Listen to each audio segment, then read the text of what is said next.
Pera aí, já pensou em realizar sua primeira venda em 24 horas no mercado digital? Olha, eu tenho um desafio para você. Se você não realizar sua primeira venda em 24 horas com o meu treinamento, onde eu mostro o passo a passo, você pode estar perdendo o seu dinheiro de volta. E por apenas de R$19,90 você pode ter esse método passo a passo e aplicar já para você conseguir realizar sua primeira venda em 24 horas. Então toca no botão e vem pra turma porque tem lives todos os dias também. Explica o que é inflação. Pelo que eu Boa. entendi imprimir mais dinheiro gera inflação. Por quê? Sim, não é tão simples. Ah, não? Eu vou dar uma... Você viveu a época da hiperinflação? Claro, eu sou de vivi. 80. Então, eu vivi. Vamos explicar pro pessoal o que era. Você tava no supermercado, tinha um maluco, na hora, mudando Remarcador os preços, de marcando. preço. Você tinha que pegar os produtos que não estavam marcados. Por exemplo, você quer um leite condensado, pega o de trás que ele não teve tempo de remarcar. Não era isso daí? O pessoal até brincava que era melhor você andar de táxi do que de ônibus, porque o ônibus você pagava na entrada. O táxi você pagava quando saía. Então o dinheiro já tinha desvalorizado tanto que saía mais barato do que o ônibus. Perfeito. Esse é o cenário que a gente viveu na década de 80, que a gente chama de doideira. cenário de alta inflação e, em alguns momentos, de hiperinflação. O que é uma hiperinflação? É quando o dinheiro perde poder de compra por hora. Cara, é Assim, assustador. ele Você não consegue realmente planejar nada. ele está colapsando a cada hora. É um negócio bizarro. E realmente a gente viveu isso em alguns anos na década de 80 e no início dos anos 90. Mas, claro que aquilo foi um período de exceção e que é difícil se repetir. Mas, para explicar a inflação, e depois a gente volta a alguns episódios da década de 80, que é bacana também para entender bem. Até o lance do plano Plano cruzado, plano Collor. Mas inflação é a perda de poder de compra do dinheiro.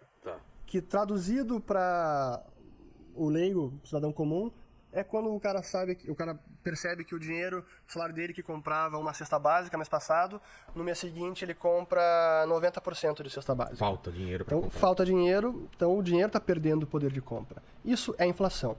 Agora, essa inflação ela pode ocorrer de várias formas. Não apenas imprimindo dinheiro, essa é a forma mais rudimentar e mais clara, mas não apenas por isso. Porque a gente pode ter, às vezes, um choque de oferta. Quebra de safras, quebra de choque de petróleo. Isso também causa inflação porque tem menos produto. A oferta de dinheiro não mudou, a quantidade de dinheiro não mudou, que está em circulação, mas tem menos produto. A economia está produzindo menos. Então, isso também pode gerar inflação. Mas a gente diz que a inflação realmente está relacionada ao dinheiro porque é o dinheiro que perde poder de compra. Não é apenas um bem específico que aumentou de preço, cara, são todos os bens. E por que imprimindo mais dinheiro ele perde poder de compra? É lei de oferta e demanda. Tem mais dinheiro circulando. Essa pra mim eu tive algumas pílulas vermelhas da Matrix na minha vida. A da inflação foi uma delas. Quando eu li um livro chamado O que o Governo Fez com o Nosso Dinheiro, de um autor americano chamado Murray Rothbard, onde eu finalmente entendi o que era inflação. E que, em síntese, é a lei de oferta e demanda aplicada para o dinheiro. Se tivéssemos milhões, bilhões de Ferraris, a Ferrari ia custar muito menos do que custa. Com certeza. Então, quanto maior a abundância de um bem, menor tende a ser o seu preço. Quanto mais escasso for esse bem, maior tende a ser o seu preço. A mesma coisa vale para o dinheiro. Então, quando tem muito dinheiro em circulação e crescendo essa oferta de dinheiro, o preço do dinheiro cai. Ou ele vale menos. Faz sentido. Ou seja, a gente precisa de mais dinheiro para comprar a mesma quantidade de bens. Esse é o fenômeno inflacionário. Então, a mesma lei de oferta e demanda que vale para todos os bens da economia, vale para o dinheiro também. Essa, para mim, é o insight principal que eu gostaria que todo mundo aqui entendesse, que a lei de oferta e demanda também vale para o dinheiro. Fica muito claro com essa explicação. E como você resolve a inflação? Pois então, naquela época dos anos 80, o problema é que o governo imprimia dinheiro quase que de forma assim, direta para bancar os seus gastos. Não apenas imprimindo dinheiro físico, papel, moeda, mas também na forma eletrônica, que é um pouco mais complexa, criando dígitos na conta dos bancos públicos, tipo o Banco do Brasil, bancos estaduais. Tipo, falando, esse banco tem tanto... Exato. Nossa. Assim, esse é o problema da criação de dinheiro hoje. Ela já era abstrata no século passado e eletrônica, e agora ainda mais. Então, o dinheiro ele existe não apenas no formato físico, mas também no formato eletrônico. E quem cria é Banco Central e bancos comerciais também. Já que é um intensivo aqui de dinheiro e sistema monetário. Mas voltando na década de 80, o governo gastava muito endividado, para não conseguir cobrar mais imposto, imprimia dinheiro, desvalorizava demais a moeda. E não conseguia controlar essa impressão de moeda. Esse era o problema da década de 80. Não conseguia controlar. não identificava muitas vezes como estavam imprimindo moeda. Porque imprimir moeda física, você sabe. Então. Pois bem, mas uma outra fonte de emissão monetária, que é o processo de criar dinheiro, eram esses bancos estaduais que emprestavam para os governos. Lembra? Banespa, Lembro. Banerj. Esses bancos eram uma das fontes de criação de dinheiro. Eles emprestavam para os governantes, para o próprio Estado. O Estado não conseguia pagar. E aí como é que o país resgatava esses bancos? Criando dinheiro eletrônico. Nossa. E aí resgatava banco estadual, resgatava banco público, como Caixa, Banco do Brasil. Colocando zeros a mais no valor que aquilo lá tinha. Exatamente. Digitalmente ia Não criando sabia dinheiro. que tinha essa forma também de criar dinheiro. E outra fonte de criação de dinheiro naquela época era chamada conta movimento no Banco do Brasil, que era uma conta de propriedade do Tesouro. Então, governo brasileiro, Tesouro Nacional, tinha conta lá no Banco do Brasil. Tinha que gastar? Debita dessa conta. Não tem mais fundo, azar, debita. Então era uma conta que ia entrando no vermelho sem parar, e o Banco Central, que tem poder de criar moeda física e eletrônica, criava dígitos eletrônicos para colocar saldo nessa conta e tirar ela do vermelho. Mas ele estava criando dinheiro. Então, quando a gente analisava todas as fontes de emissão monetária na década de 80, tinha papel moeda físico, tinha o socorro aos bancos estaduais, tinha o socorro aos bancos federais, tinha a conta movimento, que era o Tesouro gastando, tinha a política monetária, que era o Banco Central também imprimindo dinheiro para tentar comprar dólares e manter uma taxa cambial, mas acabava causando mais inflação. Então eram várias torneiras jorrando dinheiro e o governo não conseguia nem identificar onde isso estava acontecendo. Então esse era um problema na década de 80 de como debelar a inflação. Se eu não sei de onde está se criando dinheiro, como é que eu vou fechar essa torneira? Onde é que ela está? Então esse era um dos problemas que acabaram resolvendo aos poucos. A conta movimento foi encerrada em 86, ou 88, se eu não estou enganado. 88. Aí depois, com o Plano Real, tiveram várias reformas, inclusive o saneamento dos bancos estaduais. A reforma bancária que a gente teve no Brasil na década de 90, início dos anos 2000, foi para sanear esse problema, essa fonte de expansão monetária. Então essas torneiras foram sendo fechadas ao longo da década de 90, a ponto de hoje nós termos um controle muito maior de como o dinheiro é criado no Brasil. E por isso que a gente tem uma inflação, se olhar a inflação que a gente tem hoje, tá alta? Tá. Mas 10% era às vezes num dia, você se lembra? Quanto que era o ano? 1000%. Assim, os anos de hiperinflação, onde tinha os remarcadores de preço, era 1000%. 1000%. Insano. Cara. Era insano. E tinha corte de 3,0 toda hora. Toda hora. Inflacionava a moeda, a gente não chegou a 1 milhão de cruzeiros, chegou a 500 mil cruzeiros. Aí quando ia ser 1 milhão, cara, não podemos imprimir 1 milhão. Corta zeros. Então era essa loucura. Eu lembro também na década de 80, né?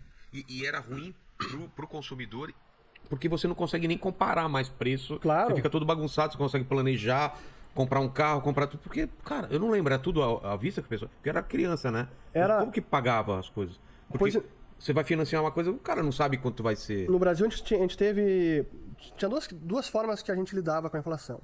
A primeira era, assim que o pessoal recebia o salário, gastava o máximo possível. Você se lembra?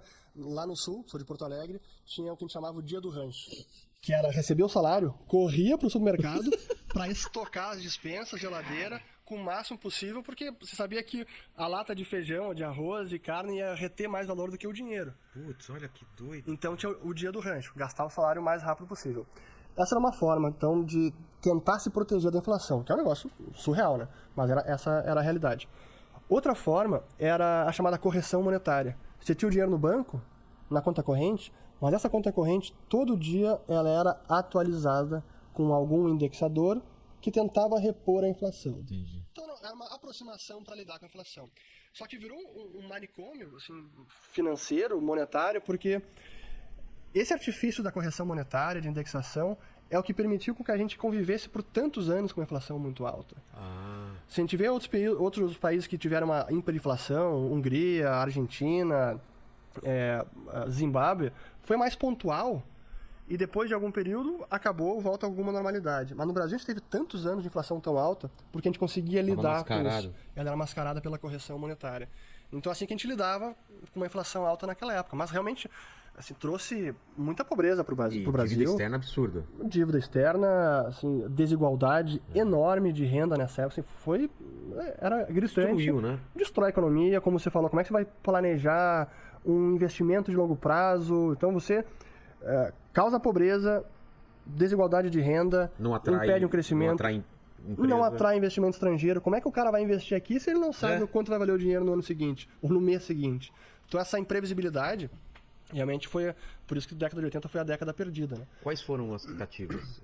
A primeira foi o plano cruzado, a primeira? Não, foram várias. Mas talvez as mais emblemáticas foi o plano cruzado, foram o plano cruzado e o plano Collor. O plano cruzado era esse, né? Sou fiscal do Sarney. Plano cruzado, exatamente. Foi uma tentativa de congelar os preços? 1986, se eu não me engano, foi em março, eles divulgaram o plano cruzado, onde os preços ao consumidor estariam congelados, e tinham lá uma tabela com todo o tabelamento de preços, e os salários foram reajustados e ninguém poderia cobrar acima daquele preço. Então estava controlado, não podia mexer nos preços. E aí o Sarney foi em rede nacional de televisão também, tem os discursos da época, e ele convocou a população para fazer valer o tabelamento. E a população se sentiu no direito e na obrigação de realmente supervisionar o supermercado e dava voz de prisão para o cara que cobrasse a mais.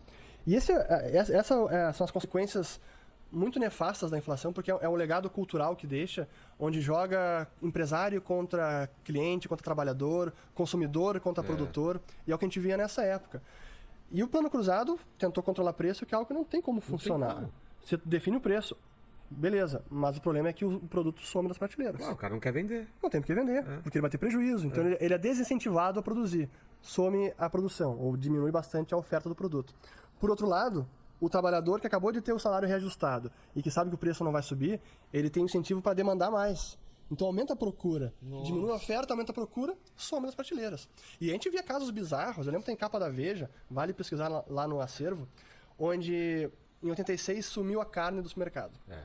Não se encontrava carne. E vários produtos foram sumindo, esse foi um dos mais simbólicos, sumiu a carne. Aí começa o chamado ciclo do intervencionismo. Plano cruzado, controlou o preço, não funcionou. Sumiu a carne, agora a gente vai então tentar obrigar o abatedor lá a fornecer a carne para o mercado. Não conseguimos. Por quê? Porque o cara no campo não quer abater o boi, não quer fornecer o boi. Então vamos lá buscar os bois, aprender bois no campo. Não lembrava disso. Cara, e aí tem operação, sim, com helicóptero sobrevoando pastagens no Brasil para prender, resgatar bois. Que doideira! Então, é uma loucura sem fim. É claro, não tinha como funcionar. Caiu o plano cruzado, voltou a inflação muito elevada, voltou alguma normalidade de estabilização de oferta, fornecimento, mas não conseguiram controlar a inflação porque aquelas torneiras que eu comentei não tinham sido fechadas. Não adianta nada. Então, tentaram colocar um band-aid apenas, mas a torneira seguia jorrando. No efeito e não na causa, né? Exatamente, no efeito e não na causa. E por que com o FHC e com o Itamar? Pois então, o plano Collor veio antes, né? O plano Collor é uma das maiores atrocidades financeiras e econômicas que foram feitas já. Que doideira aquilo lá. Foi realmente uma doideira, foi um verdadeiro crime. Mas é irônico... A Rússia está fazendo uma coisa parecida agora, né? Você não pode sacar, né? Fez um pouco. Mas o irônico do plano Collor é que ele tinha alguma coisa de... Conceitualmente ele estava correto. Pelo seguinte, se o problema da inflação, ou do dinheiro que perde valor, é a quantidade que está aumentando, você tem que parar de aumentar a quantidade de dinheiro. Então, fecha as torneiras. Mas o que o plano Collor fez? Em vez de fechar as torneiras, ele bloqueou o dinheiro das pessoas. Então as pessoas estavam recebendo dinheiro, mas não podiam mais usar o dinheiro. Esse foi o congelamento das poupanças, né? Que foi anunciado da noite pro dia. Estúpida. Zélia Cardoso de Mello. Uma grosseria bizonha, onde as pessoas não podiam mais sacar o dinheiro da poupança. Então realmente... Controlou a oferta monetária? Sim, ninguém mais pode usar o dinheiro. Mas isso vai resolver aquelas torneiras? Não fechou as torneiras. Mas ele confiscou também esse dinheiro? Sim, confiscou. Mas ele deixou... A Zélia dizia que não era um confisco. Porque, na verdade, o dinheiro ficava bloqueado, ia ser corrigido, e no ano seguinte você teria o dinheiro de volta. Mas, sim, foi um confisco. Realmente uma medida totalmente arbitrária, autoritária, que não tinha como resolver a inflação. Mas conceitualmente tinha alguma coisa de correta no sentido de o que ela causou? O problema era a oferta de dinheiro. O que causou isso? Olha, causou uma... Além de suicídios, né? Exatamente, suicídios, uma convulsão social no país e não conseguiu controlar. No primeiro mês deu até uma queda de preço, claro, não podia usar dinheiro, não podia comprar, deu quebradeira de empresa, os piores efeitos possíveis. E aí desistiram, logo depois tiveram que abrir foram várias contas ou setores que iam sendo permitidos, não, você pode usar o dinheiro porque é uma atividade essencial. Então foram abrindo sessões, até que, cara... E foi o que aconteceu. E aí quando veio em 94, com o Plano Real, aí sim, finalmente, eles conseguiram, como eu disse, identificar bem essas torneiras que estavam jorrando dinheiro na economia e controlar para ter um mínimo de estabilidade do dinheiro. O que eles fizeram? A reforma fiscal. Então, primeiro, controlar os gastos do governo. Então, tiveram que fazer reformas. Muitas privatizações. Também fizeram... Para gerar dinheiro. Para gerar caixa, para repagar dívida. Conseguiram acumular um bom nível de reservas internacionais. Como que faz pré-plano, comprando dólares no mercado. Ah, é? Realmente. Basicamente é isso. Basicamente isso. Claro que o dólar entra no país por meio da exportação, para simplificar. O país exporta mais do que importa, entra dinheiro no país. Que é tal da balança comercial? A balança comercial. Mas o Banco Central também pode intervir no mercado comprando dólares. E é o que ele fez, acumulou um bom nível de reservas pré-plano real, para quando iniciasse o plano, tinha um colchão de lastro para nossa moeda, de reserva internacional, bem... Ele podia queimar isso? Não queimar, mas que daria uma segurança de que aquela taxa de câmbio que começaria a valer a partir do plano real, o estrangeiro sabia que seria honrada, porque tinha reserva para honrar aquela taxa de câmbio. Ah, então tinha um racional. Tá. Então, essas foram algumas das principais medidas, mas isso foi em D0 e também foi um processo ao longo dos anos. Como a reforma fiscal não é uma canetada está pronta, ela precisa ser executada. As privatizações, foi Vale, as teles e tudo mais, isso ao longo dos anos. O saneamento bancário, que era uma fonte de emissão monetária enorme, como eu falei, os bancos estaduais davam dinheiro para os estados, isso tinha que parar. E então isso foi sendo executado até que a gente conseguiu ter mais controle da impressão de dinheiro no país. E foi uma doideira na cabeça da gente falar, cara, é o mesmo preço hoje, amanhã e mês que vem, era uma coisa que não estava acostumado com isso, né? Realmente foi uma loucura o que a gente viveu nos anos anteriores. E se não tivesse acontecido aquilo, o Brasil tinha quebrado. Dá para quebrar um país? O país ele vai quebrando, assim, o Brasil estava quebrado. Assim, é preciso definir o quebrar. Como é que um país quebra? Assim, a gente pode definir o país quebra dando calote na dívida externa. A gente chegou a fazer isso? Sim, aconteceu em 86. Então o Brasil devia para o mundo e falou, olha, não consigo pagar. Devo, não nego, pagarei quando puder. A Argentina já fez isso algumas vezes. Então, será que isso é a definição do país quebrar? Eu diria que é uma das definições. A outra, acho que é o próprio cenário econômico que a gente vivia, que era de inflação assim, crônica, que não conseguia ser resolvida, que era uma economia desarranjada. Isso é o país ter quebrado ou não? Eu diria que sim, realmente está quebrado o país. E aí, a partir de 94, a gente conseguiu se reerguer e ter um mínimo de solidez, de estabilidade de moeda, de preços e conseguir ter mais previsibilidade, crescer a economia, distribuição de renda e tudo mais. Né? Cara,